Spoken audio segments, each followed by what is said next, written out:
Sa gilid ng baryo, sa paanan ng bundok, sumisilip ang umaga sa palayan. Hamog sa bawat dahon, halimoyak ng lupa. Nakatira si Lino, 27 taong gulang na siya. Nakaupo sa gilid ng sapa. Mahaba ang buhok, bahagyang basa sa hamog. Matay nakatingin sa agos ng tubig, pero malayo ang isip, nakabalik sa nakaraan. Hindi lubos maintindihan, pero ramdam ang bigat at lambing ng alaala ng kabataan. Noong bata pa siya, madalas siyang maglaro rito kasama ang lola niya, si Aling Rosa. Kilala sa baryo, tagapagsalaysay ng mga kwento, alamat, hiwaga, aral.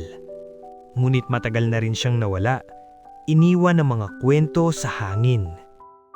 Habang nakaupo si Lino, may bulong sa hangin. Parang tinig ng lola niya o alaala ng baryo. Isang lihin ang nais ipahiwatig. Nakalimutan na ng lahat, pero hindi ng sapa, hindi ng hangin, hindi ng mga puno. Lumipas ang ilang araw. Hindi pa rin nawawala sa isip ni Lino ang huni. Tuwing umaga, bumabalik siya sa sapa. Nakikinig sa agos, sa mga ibon, sa bawat kaluskos ng dahon. Parang may sinusubukang iparating sa kanya ang nakaraan. Isang kwento na lumipas, pero hindi pa natatapos. Isang hapon, habang tinitingnan ng ilalim ng lumang mangga, may napansin siyang kakaiba. Isang maliit na kahon, bahagyang nakabaon sa lupa. May ukit na halos natabunan ng putik at lumot. Dahan-dahan niyang binuksan. Sa loob, lumang sulat at larawan. Mga alaala ng baryo, mga ngiti at luha, matagal nang nakatago. Isa sa larawan, si Aling Rosa, nakangiti, hawak ang batang si Lino. Sa gilid may nakasulat, "Makinig sa huni at malalaman mo ang lihim ng bukirin at sapa." Naunawaan ni Lino, ang huni ay hindi lang tunog. Ito ay mensahe, paalala at koneksyon sa nakaraan. Isang lihim na naghihintay na muling marinig. Kinabukasan, naglakad si Lino sa bukirin. Ang mga palay ay bahagyang sumasayaw sa hangin. Bawat kaluskos ng damo, tila may tinig. May kakaibang liwanag na sumisilip sa pagitan ng mga puno. Parang nag-uusap ang araw at lupa. Lumapit siya sa lumang sapa, dala ang kahon at mga lumang sulat. Binuksan niya ang isa sa mga sulat.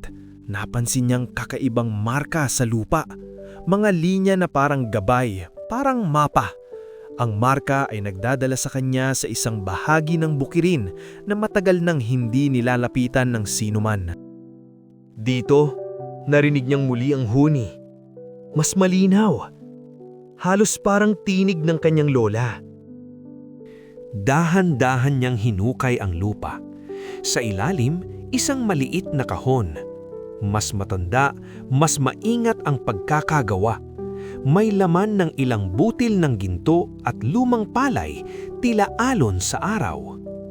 Hindi pangkaraniwan, parang regalo mula sa nakaraan. Hindi lamang materyal, simbolo ng alaala at aral. Sa hapon, habang ang liwanag ay unti-unting nalalapit sa dapit hapon, nakaupo si Lino sa gilid ng bukirin. Hawak ang parehong kahon at mga lumang sulat. Tahimik ang hangin. Tila naghihintay sa kanya ang buong baryo. Bumalik ang huni. Mas malinaw, mas malambing. Parang sinasabing, ang nakaraan ay gabay. Ang bawat hakbang mo ngayon ay alon ng mga alaala at aral ng lumipas. Naintindihan ni Lino ngayon. Ang huni ng nakaraan ay hindi lang alaala. Ito ay buhay. Buhay ng baryo, buhay ng pamilya, buhay ng bawat bagay na iniwan ng panahon. Ang bawat tunog sa hangin, bawat kaluskos sa damo, bawat agos sa sapa, lahat ay may kwento. Sa gabing iyon, Habang sumisilip ang buwan sa maliit na baryo, nakaupo si Lino muli sa sapa. Ngunit ngayon, may bagong kapayapaan sa kanyang puso. Ramdam niya ang init ng alaala, ang gabay ng mga huni, at ang katiyakan. Ang nakaraan ay laging bahagi ng kasalukuyan. At ang bawat huni ay nagbibigay liwanag sa bawat hakbang niya sa hinaharap. Minsan, hinahanap natin ang sagot sa hinaharap. Pero ang direksyon pala ay nagmumula sa nakaraan. Kapag natuto kang makinig sa mga alaala, mas malinaw mong makikita ang iyong tatahakin.